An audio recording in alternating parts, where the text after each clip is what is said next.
The Celtics and Bucks both projected to win 54 games, but Boston finished percentage points ahead of Milwaukee in the projections. The Nets, who still have, Kevin Durant and Kyrie Irving on their roster, came out just below 500 with 40 wins. Maybe a shocker to some. So things are projected to go well for Giannis and the Bucks yet again. No surprise there. What does their offseason tell you about the belief in their core group and essentially just running it back? We'll start with you, Jamal. The Bucks really believe that last season they had built the best team.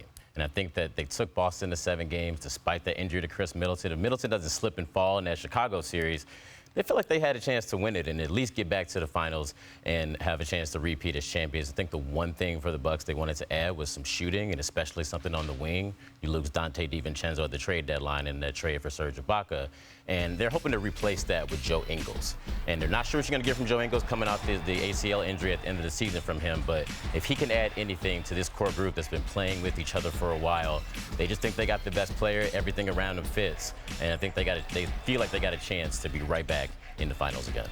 I think a lot of people felt like the loss of Middleton kept them from going to the finals. And I say that with all due respect to Boston. Obviously, you have to win with who's there and who didn't, and Boston was able to get over the hump. But I think Middleton and health for this team is important. As we just mentioned, Joe Ingles, to me, is the big pickup, but he's coming off an ACL, so we're going to have to see how that works in. But very good playmaker, very intuitive, a really high basketball IQ guy that can obviously stretch the floor and make plays for other guys. So it'll be interesting to see.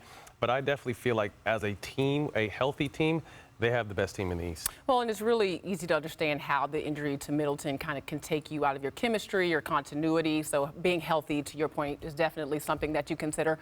Jamal, we've seen photos and Instagram posts of Giannis just enjoying his offseason. What are you hearing about his preparation headed into the season? Well, I mean, they pushed Boston to the edge because of how good Giannis was and the way he figured them out through the rest of that series and was hanging 40 balls on them every night. The Bucks, some of the flashbacks to their parade and the championship last year, you forget how late that was. It was just end of July. So he really did not have Giannis, and a lot of those guys did not have the full offseason for them. And I think for him having a chance to rest, he had a lot on his plate last year. He played a lot more center than he normally does with Brook Lopez injured.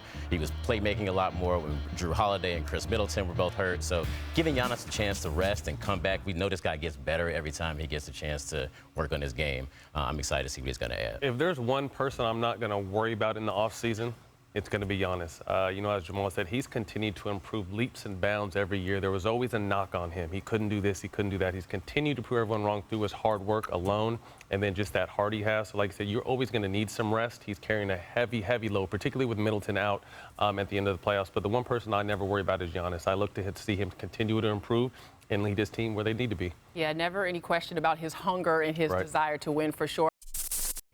Thank you for watching ESPN on YouTube. For live streaming sports and premium content, subscribe to ESPN+.